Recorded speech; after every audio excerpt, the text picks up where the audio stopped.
Hi, this is David Sable coming to you again for New York Festival's Creativity from the Other Side, where we talk with some of the most innovative and creative people that I know and that I have the opportunity to meet, which is, thank God, very, very often. Otherwise, we wouldn't be able to do this show.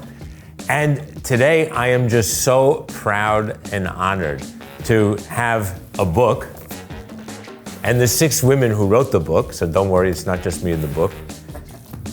It's an important book, it's an incredible book. It's called You Should Smile More. We'll discuss what that means, how to dismantle gender bias in the workplace. And it was written by the Band of Sisters.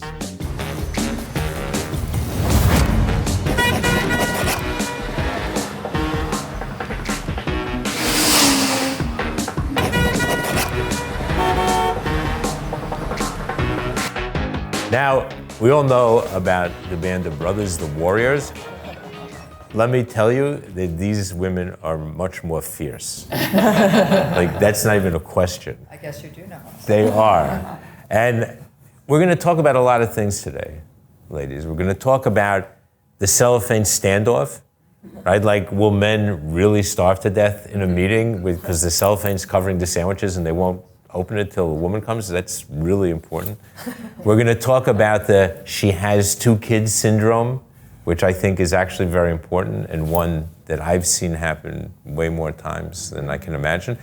And I think we're going to dive into this notion of why this isn't, and I repeat, isn't #MeToo, but it's about microaggressions that connect, grow, and build into something that is equally as dangerous, equally as challenging, and probably has hurt more careers, frankly, I think. And we'll see if you agree with that. And so there's a lot to talk about. So I'll just say quickly, and then I'm gonna let each of you introduce yourselves, but these are 6 women who met at PepsiCo. They've been together more than 25 years, but not at Pepsi, although that's where they all sort of came together. They've been senior executives in over 20 different industries. They have basically covered every single job that you could possibly imagine in our world, from CEO to CMO, SVPs, EVPs, board advisors, board members, vice chairmen, startup consultants. Like, there's nothing that these women haven't done. And so on behalf of New York Festivals and Creativity from the Other Side, I welcome you. You are now FOD, Friends of David, which is a very, very important piece of what happens here. And you get a T-shirt, by the way. It says that. It just says FOD like all the time. Love but that. It's very cool, but you can brag about it on the beach. But we're going to start with Dawn. And I'm just going to ask you to get 2 minutes. By the way, I just want to say, like, sitting at the head of the table is really creepy. It's very Just saying. Yeah. I know, it's like, I Scoot just down and you could sit over here. I tried to, but then somebody's going to be looking it doesn't work. Unfortunately, that's the problem of having 6 people. But it's like a corner office. I posted a piece about why you should never ever take a corner office or its equivalent, meaning today people aren't worried about corner offices, but there are plenty of corner office virtual things happening. Sitting at the head of the table is one. Never ever, folks, never sit at the head of a table. Always sit in the middle. Just a little lesson in leadership, but let's start with Dawn. So I spent the first 15 years of my career in the agency business. And then, like sometimes happens, a client hired me and I went to Pepsi and I was chief marketing officer and then president and CEO. I left to go to a consulting firm as vice chairman called Parthenon that we sold to Ernst & Young. And then I joined the NFL as head of marketing and events and left in 2018. And I'm now serving on corporate boards, writing books, talking to people, and having fun. Which is amazing. I'm going to ask you just one question. So when you were at NFL, it was actually pretty legendary because it was kind of an unusual move. I urge everybody to look you up because the story of it is great. Just one question. Deflategate. Was it real? Was it real? There are some things I can talk about and some that I can't. There you go. I know. But I know how to inflate a football. Okay, good. That's the answer. So you just heard it here. Breaking news from Creativity from the Other Side. But no backing it up. wasn't Tom's fault. Oh, Okay, great. So we got the caveat in there. Tom, you can't sue her. She made that clear. All right, Cie. All right, so Cie Nicholson. I spent 11 years at Pepsi. I was the chief marketing officer. After I left Pepsi, I joined the board of directors for a public insurance company. I'm still on that. I then went on to become the chief marketing officer of Equinox Fitness, and then started going down the startup world. I joined a startup in the fintech space. It was a digital wallet company. Ended up getting bought by Google. And then at that point, I started working a lot less and taking a lot more vacations. And I now advise startups. I'm on a couple boards. But the most interesting thing about me, David, I do handstands all over the world. Okay, so you just took my big question away. Yeah. Hello, that was my big reveal. Like, I wanted to show you that I did my research. So tell us about the handstand. So in 2015, after I kind of left, kind of the corporate world, I was out for a month hiking with my friends, and I started doing handstands because I was doing pictures, trying to be interesting. And I decided to be on a quest and do 20 years of handstands. So I started in 2015. I was 50. I'm now 58, so I'm 8 years in. So I have 12 more years to go. Will I make it? I don't know. You gotta follow me. You're totally going to make it. I went to your Instagram account. You're totally going to make it. So I guarantee it, and I'm now following it. All right. So anyway, so that's the most. You were very inspiring. That is absolutely the most, and probably only interesting thing about me is that. No, I don't think it's amazing. Listen, I have enough trouble sitting down and standing up. Yeah. We're doing handstands. But we now live in the same neighborhood, so we can so you take can walks, teach me. and I can Good, teach I you. love it. Yes. Katie. I feel like there's going to be handstands at Cafe Labs. I'm Katie Lacey. I spent 12 years at Pepsi. I started there first in Dallas at Frito-Lay and then moved up to New York where I worked in beverages with all of these young, lovely ladies. I left Pepsi and went to ESPN where I headed up marketing for ESPN. And then after ESPN, I went to a company called Crane Stationery, a 200-year-old family-owned company. I still buy stationery from them, by the way. Very good. I'm very old school about the little cards, the fancy ones. Because you know what? Handwritten back. notes are important. Totally. I still have a file of handwritten notes that I got over the years from different bosses and coworkers and things like that. Anyway, so I went there. I was first president and then CEO. And then we sold the company in 2018 to another family-owned business. And at that point, I was convinced by Cie, who was on her handstand and vacation quest, to take a slightly different path. So I joined a board and started working with these guys. Very, very cool. And we're going to talk about, one of the things that interests me is NFL, is ESPN, and this notion, like, I got to tell you, you women can talk sports better than I can. And so we're going to talk about what happens in the room when the guys are talking sports. Because see, I never had that thing, 'cause that wasn't my deal. Yeah. So I was just like fascinated. Like, you could talk sports way better than me. And so what does that mean? Not for now, but we're going to get into that, into why you think that that's a real issue. Yeah. Lori. Hi, I'm Lori Tauber Marcus. I spent the first chapter of my career, 24 years at PepsiCo, doing everything you can do in marketing while living in Connecticut. And I left as the Senior Vice President of Marketing Activation. I had a very busy chapter 2 as a Chief Marketing Officer in retail. And then I was up at Keurig Green Mountain, commuting up to Boston. And then my last stint in corporate America was about 6 years ago as the Chief Marketing Officer for Peloton in its early days when it was still a small privately So interesting. held We have company. Equinox and Peloton. I know. And you guys were there when it was great, and now.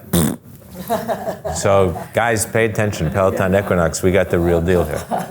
And ESPN and the NFL. We have a whole people who went from sports to a little bit more. Yeah, we're gonna get to that. Soda to a little bit more active.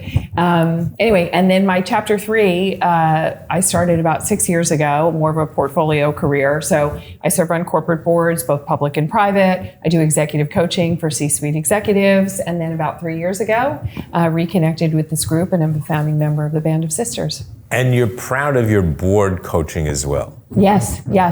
So I do sort of all facets of executive coaching, onboarding, executive coaching, encore career planning, board director prep, and then outplacement. So sort of the whole life cycle of very senior executives. And I really like it. I love helping people in their journey to join their first corporate board or another corporate board. I feel like it's one of those things that's still a little bit of a mystery. It's a little bit of a black box unless you're a sitting sort of, celebrity executive. It's very hard and no one tells you how to do it. So I love to be able to use my skills and my experience to help people figure that out. Angelique. I am Angelique Bellmer Krembs. I started out at PepsiCo after business school. I was there 23 years. Did every beverage job that they have there. Left to be EVP CMO at a division of News Corp, and most recently was global head of brand at BlackRock. And I left a few months ago to full-time help the Band of Sisters launch the book. And I like to think of myself as a chief magic officer. I read that. That's very interesting. And what does it mean? So here's sort of like the dichotomy. Chief magic officer, but you think you're always the grown-up in the room. Like, I think it's that the grown-up appreciates that the magic is not created by accident. That you actually have to put effort into creating we didn't rehearse that. That was conditions pretty good. for creative success. I'm very passionate about it, and I feel like people aspire to be a CMO because they want to have the most authority to have their ideas happen, as opposed to thinking that it's about enabling the team's best ideas to come out. And I think because they're looking for the takes biggest social media. That too. Which is another issue we can discuss another time. But Mitzi. This could be a long Yes. interview. So my name is Mitzi Short. I probably am the longest tenured with Pepsi, 25 years. Started my career in sales with Procter & Gamble, and then joined Pepsi after 4 years. I think I moved 13 times between the two companies, number of sales, marketing, operations roles. At Pepsi, toward the end of my career, I was head of multicultural marketing and then led a PepsiCo team. Then I decided to follow my passion, having moved and set up and worked on all those teams, which is to develop leaders. So I do executive coaching and consulting. I've done that for the last 10 years. And then something interesting about me, I was passionate about learning how to play golf because in my sales days, that's what a lot of the meetings centered around. So I started taking lessons at Golf Tech and ended up buying a franchise. So. Right, and I was going to ask you, do you think they can teach me? Yes. I have been going for lessons. I am so bad. If they can teach me, they can teach anybody. No way. All right, so we'll talk later. All right. Maybe you'll sell me a franchise. So far you have to learn how to do handstands, play golf. I know, You're gonna have a very I got a busy lot year. going on here, and I have to learn how to talk about football, which will make my sons-in-law and my 2 grandsons very happy. So Kickoffs tonight. I know. That part I know. I followed the kickoff in the Super Bowl. The rest is mystery. Let's talk about the book. So there's a lot to talk about. I guess let's just start, make it simple. Talk about how you all came together. So first of all, I'm just going to say that it's the first time that I've sat in a meeting where I thought, wow, how come I never worked with any of them? I know. I'm really pissed off now that I was always in Coke agencies and spent lots and lots and lots of time doing Coke, and I missed out on all What you of missed? you. I missed out on all of you, and I feel really bad about it. I really feel, honestly, I'm really feeling it. So let's just talk about the origin story first, and then we'll get into specifics. So how'd you come together as the Band of Sisters? Your work at Pepsi, 25 years go by, you're all over the place, you're doing all kinds of other things, as we have just heard, and you get back together. What was the catalyst? What So drove I'll it? start with that. So as you said, we all worked together at PepsiCo, and we kept in touch over the years since we all left PepsiCo, but in various degrees. It's not like we were this, clique that traveled together. And then about 3.5 years ago, we were reunited at a dinner in Greenwich, Connecticut, actually with our former CEO, Indra Nui. And over dinner, we were drinking wine and we were just telling stories about things that happened, back in our corporate careers. We're laughing, we're drinking wine, we're laughing, we're drinking wine. And you start telling some of those stories about things that kind of irked you during the day, that drove you crazy. And, hindsight, 10 years past, they all seem kind of funny. But then as you start talking about them a little bit more, 2 things happen. One is you realize, A, they were probably never really that funny in the first place. But then also what we started to realize was those little things that we were talking about, and they were little things. We weren't talking about how annoyed we were that they changed the strategy of the company and our groups were under-resourced. That's not what drove us crazy. They would like these little things that kind of irked us. And as we started talking about it more, like I said, we realized A, it wasn't funny in the first place, but also B, that it was still going on. And versions of these stories we were still experiencing as senior executives in other companies or as board directors. And so we then started talking about, the more we talked about this after dinner in the weeks that followed, maybe just sort of, instead of drinking wine and telling stories about this, maybe we could actually sort of use our position, our power, our voices to do something about this and accelerate change. So that's actually how it got started back in 2019. So you come together. Yeah. Come together. So you decide to become the Band of Sisters. Yeah. Then that wasn't really that when we did the Band of Sisters, though. This was more when we got on these topics of these little micro moments that added up to such impact that people weren't talking about. And we were really fearful that maybe, not fearful, but thinking, well, maybe this just happened to us and things have changed. There's many more women in the workforce. There's more diversity, can be more, but there's more. So we then began a path of really starting to reach out and talk and find out and look at the research.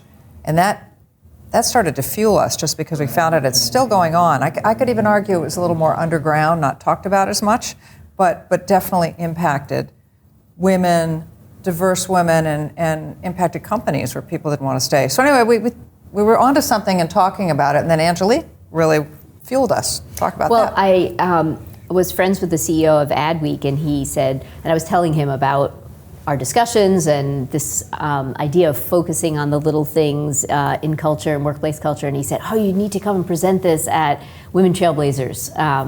And I was like, well, it's just like the seed of an idea. We're not really worked it out yet. And he said, no, it'll be great. Go on stage and, see what the audience thinks.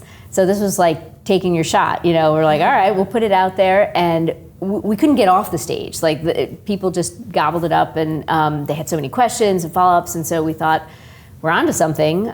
So then we started fleshing it out some more. And when did you make the T-shirts?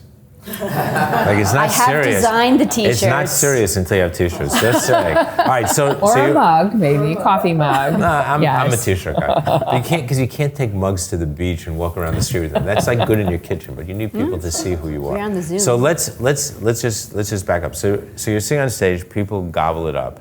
So you realize, and you're talking to Adweek, you realize there's something there. Is that when you created the Band of Sisters name? Like, when did that name come together? Did you use that as your entree onto the stage, or? We had it by then. Yes. Yeah, we had done a couple things. We had started a couple things at that point. We got a logo. I mean, because before a T-shirt, you have to have a logo, right? Absolutely. So you have to have a color scheme. So name and logo. Although I picked the material first. Like, I like nice soft things. Yeah, and then we found, we started talking about these scenarios, and we wanted to find a way to depict them. And because Angelique had started at the Adweek event by using just emojis to depict them. Because one of the things we wanted to do was find a way to express this in a welcoming everybody in kind of conversation, so it didn't feel like an attack.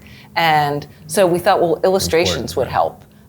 So we found a young illustrator, the son of somebody that we had worked with from Tracy Locke, actually, who is in the business, and he started doing some illustrations for us. And then that was another kind of, it's more art for our T-shirt, actually. Good. So then you write a book. Now, it's hard enough having... Well, with the only reason No, there's a step in between. There's yeah, a step in between, something that had to do with the pandemic. Why don't you talk about that? Well, we thought that we would go on the speaking tour and kind of start, getting more stories and kind of just continue to craft it. And then the pandemic happened. And so we all of a sudden thought, well, what are we going to do for these 2 weeks? So we said, let's jump on this Google Doc. 2.5 years later, you're sitting So here. We didn't want to waste a good pandemic. Yeah. So, God forbid. so all of a sudden we were in that time. Of course, no one knew how long it was going to take, and so we thought, well, let's take advantage of that. We're all like hiding in our homes, and so we had a Google Doc. And we all started just putting more and more stories and more stories.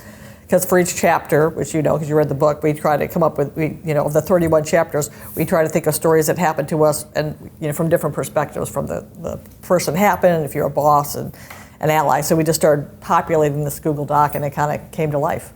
All right, so And how Cie was monitoring this Google Doc saying, there's not enough stories, write more stories. We need more stories. All right, so I think it's actually interesting the way, like I know the answer because I read the book, but how do 6 people come together to write a book? Yeah. So it's interesting. We get that question all the time, and the sort of the meta. Because they didn't read the book. Well, it's just interesting because people will say to us, "Did one person?" Right? They have. I mean, the book just came out on September 6th. So in fairness, most people didn't have an And advance before you copy. leave, you're going to sign. We are going to sign it. We're going to do it. I'm going to get it on. You know, it's. We're going to sign it. We'll sign T-shirts. No, it's important that I have this documented because if I ever want to sell it, there you go. I want the provenance to be very clear.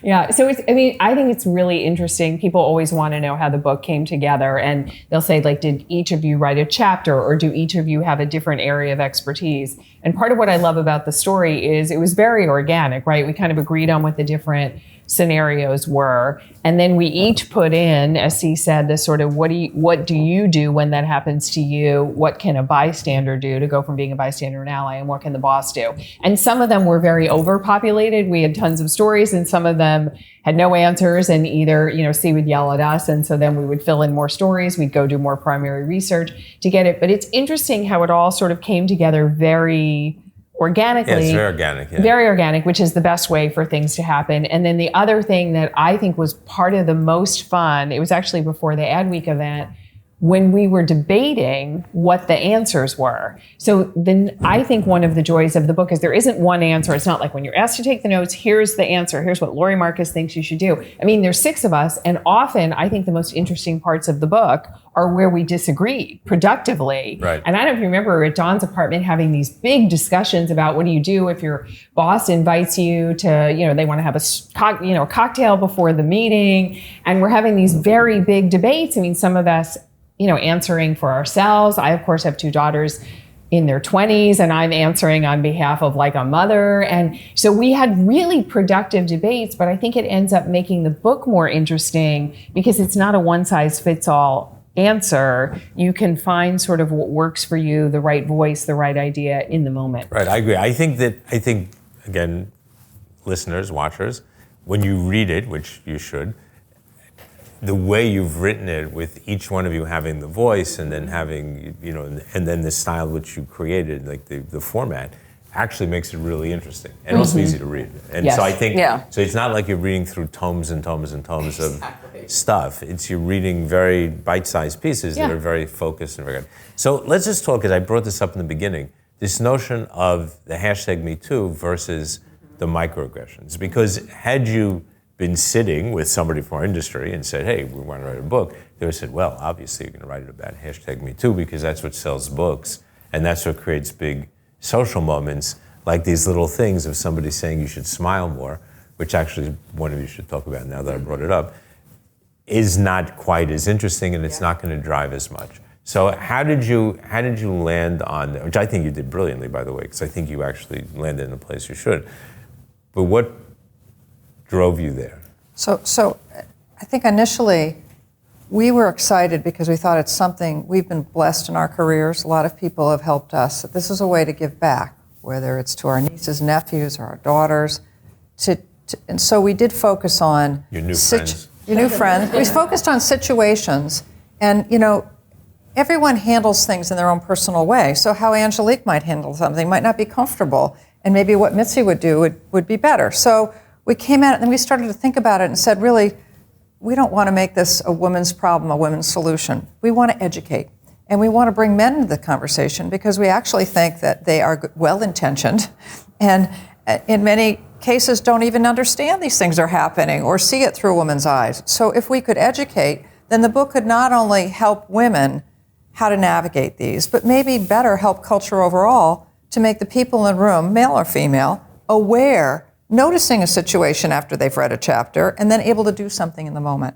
And of course, there's ideas for the bosses as well. But I think that what was most exciting to us is that maybe we could drive more change by being highly inclusive and educational. Right, which and I love. not finger pointing. Right, which I love. I hate the finger pointing thing, obviously. But again, hashtag #MeToo is a separate issue.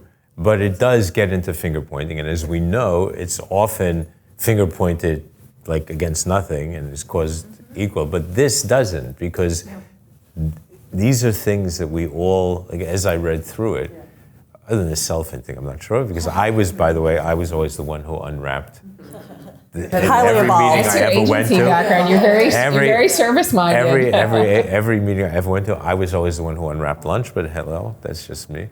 But probably it's because of my wife and 2 daughters, so I grew up in an environment Educated. that, like, I was educated. But I'm sorry, I just want to, but the thing that interests me, and you sort of touched on it, is this notion of the win-win, right? It's a win-win. This is not like, okay, this is all about female empowerment, and in order for me to be empowered, you have to be depowered. It's all about the win-win. So just maybe comment on that. Yeah, I think our intent, and we discuss this a lot, what do we want the end game to be? What's the outcome that we want? And it's how can we be a catalyst for increasing inclusivity in the workplace? And in that, do it in a way that it's not that the pie stays the same or gets smaller, but you think about what's possible. There's a lot that's said of organizations becoming more diverse, but not more inclusive. Diversity is about the numbers. Inclusion is about the culture, how you feel, how you're able to thrive in that environment. So that's when you get the best out of an organization. That's when you have the most productive organizations, when you've got inclusive culture. So that's what we were thinking about. How can we help individuals? How can we help bosses? How can we help allies really foster and accelerate this move to a more inclusive culture? So we're not sitting in 2052 talking about the same thing that we're talking about today. And we Right. know the data is clear that it will drive the best business results. So that's the easy win-win, is it's in every leader's best interest to get that environment created that gets the most out of the team. And what does "you should smile more" mean? Having Well, read it, I it's, know. But give us the. It's an interesting, it's turned out to be a pretty interesting title because it is symbolic of a lot of things in the book.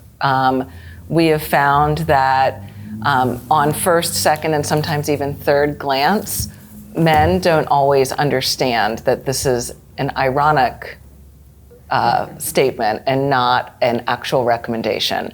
I got it. A lot of people say, "Oh, that's really nice. I should Right. smile more. You do smile more." But it's something that most women have heard in some form. They've either been told you should smile more, which is something that happened to me in a review, Wow. or you've been told that you should smile less because you're not being taken seriously. So it's a symbol of these often confusing, conflicting, vague statements that you just feel aren't exactly right. And back to your comment on #MeToo, those things are generally pretty obvious. What these things are is a little bit more. They feel either petty or small, and you don't want to bring them up. So this kind of speaks to one of those things where it just starts to. But the eat truth at you. is, like the example of, oh yeah, she has 2 kids. Right. She can't do that. Yeah, no, they're real. And I think the whole thing about this book is, and I wish I knew that there needs to be a word for what I'm about to say, which is that thing where you think you're the only one that does something, and then you find out once you start talking about it that everyone else is doing the same thing, right? So everyone else is counting the room, and they're like, oh, 1 of 7, 14% of the people are women. I mean, everyone's doing that, right? Everyone has been told you should smile more, you should smile less, or the whole lazy language thing, or they're in a review talking about someone, they'll say, she doesn't have gravitas. What does that mean? And these sort of, lazy words, whatever, but you don't talk about them because they seem so small. If you brought them up, if you said like, oh, I'm so annoyed, I always get asked to take the notes in the meeting. Really, you're going to say that out loud? So I think each of these things one by one, you don't want to say it out loud, you sound petty. And then once you start talking about it, and this is what happened to us, is you give voice to it, you give language, and people finally feel sort of seen and heard, like, I'm not crazy. This doesn't just happen to me. And so then once you sort of, I think mostly for the women who experience this, you make them feel seen and heard. And then as you talked about before, then the whole thing with everybody is you're not there to point fingers. You're there to create awareness and then bring them in. So they realize, oh, I didn't realize that we always ask Susan or whoever to take the notes. we should distribute workplace jobs more evenly. Right, so that's the win-win. What surprised you the most when you did research? So you had your own study, you have your own stories, right? You had your own anecdotes, you had your own solutions maybe to some of the situations you came up with, but then you also did research. Yeah. I have one. This one I thought was really interesting, and because I did tons of research with a lot of younger people, we all did.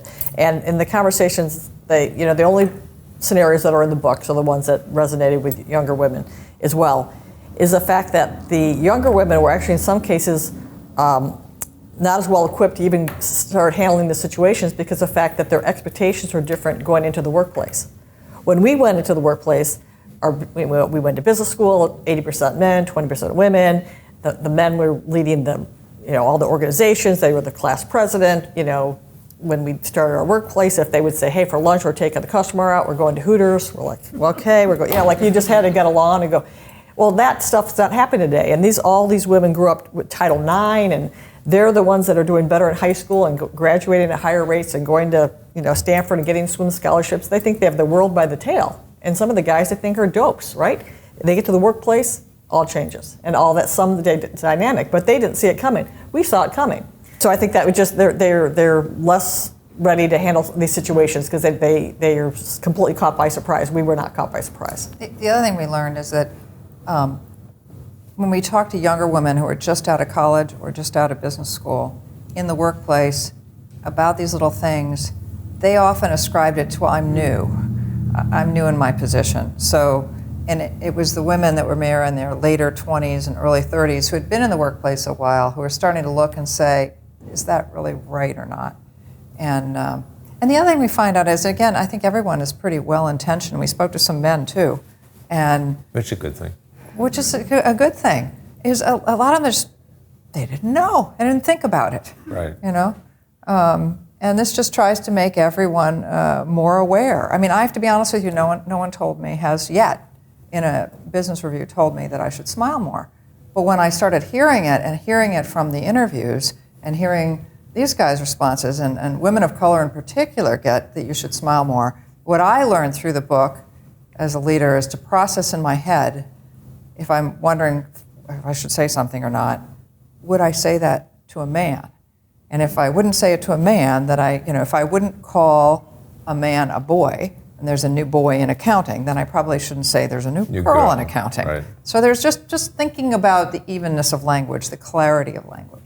What's interesting is I was just thinking back on my own career, and literally from the day I started in big agencies, which is sort of the day I count as my first job, I probably had 80% women clients and probably worked for women more than for men, which is kind of interesting. I don't know what that means, but it's just, as I'm listening to you and I'm trying to think about these situations, because I've heard everything that you've said in a meeting someplace or another, but even when I worked for these women, I would hear people that they worked with, not just for.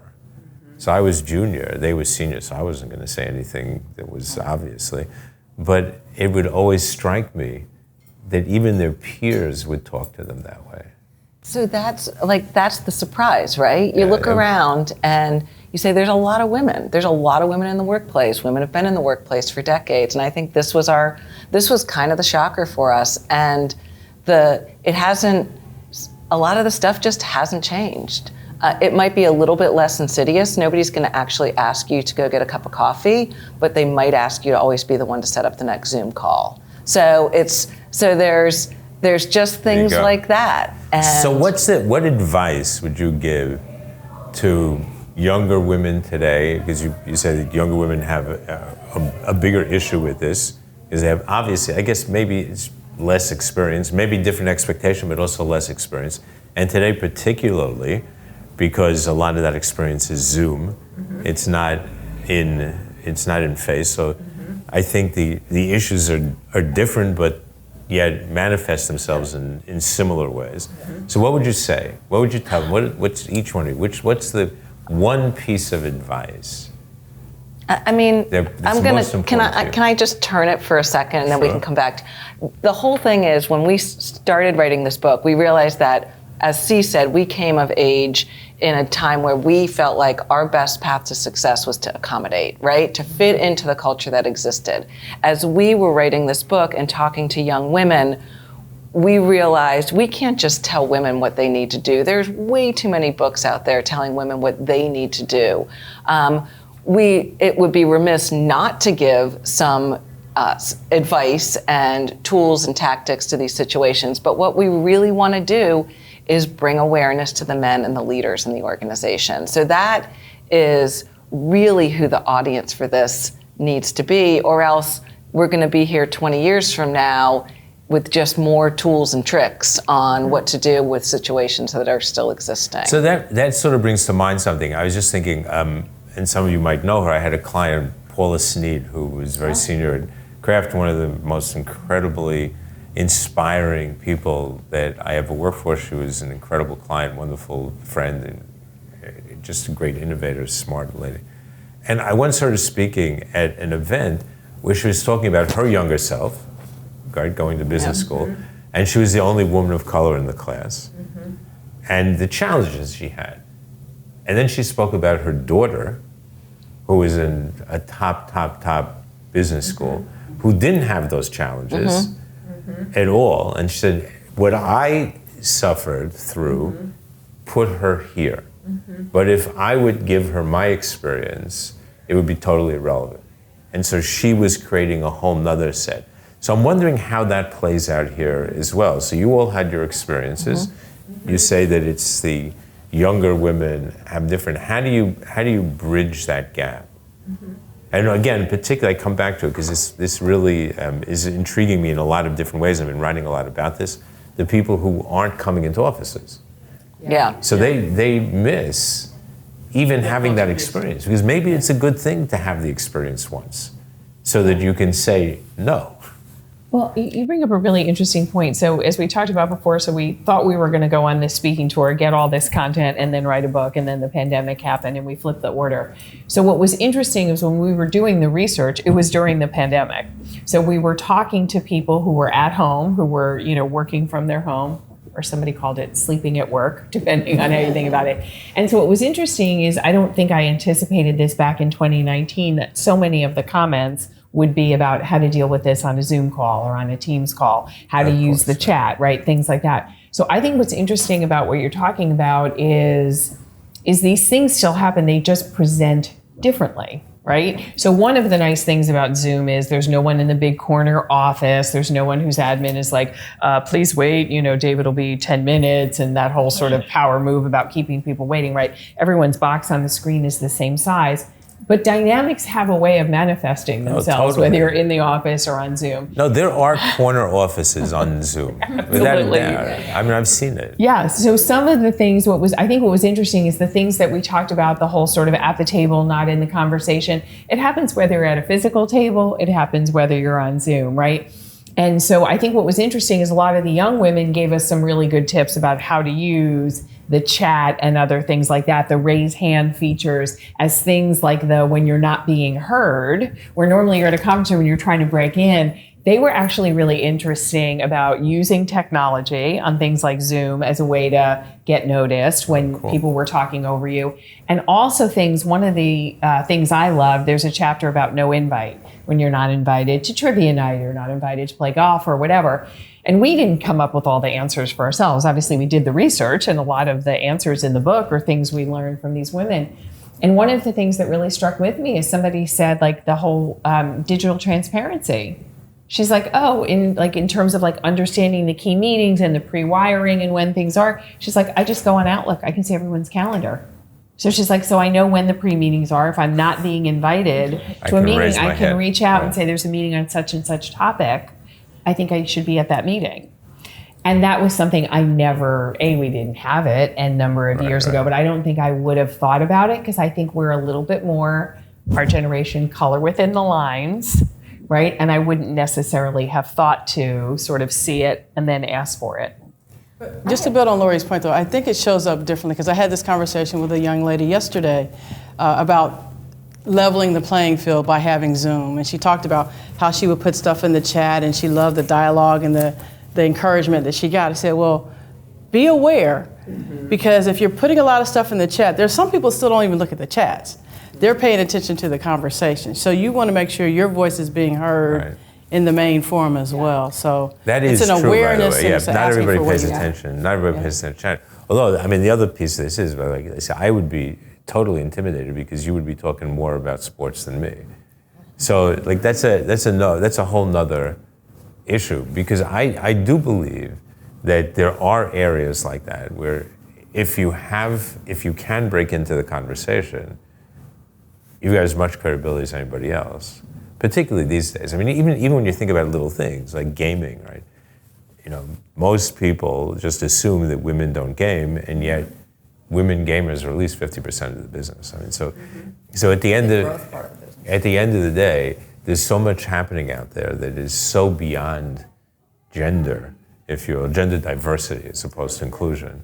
That it's, but I guess when you get into the playing and stuff, it is very much inclusion. And in many of the games, you get female or male assignment just randomly, which I also find very interesting.